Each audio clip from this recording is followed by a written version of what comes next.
Napaka-unfair, no? Habang binabaliwala ka niya, ikaw naman ay durog na durog na.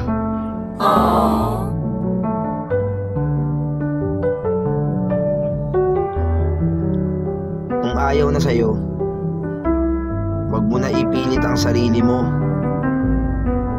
Kung ang kasiyahan niya ay sa iba, habang iniingatan mo siya, pues itigil mo na. Sad reality, pero yan ang totoo. Kaya bigyan mo rin ng dignidad ang sarili mo.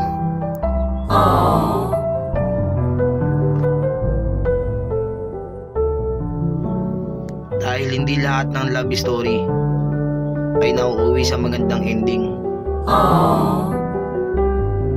Kaya tama na ang pagpapanggap.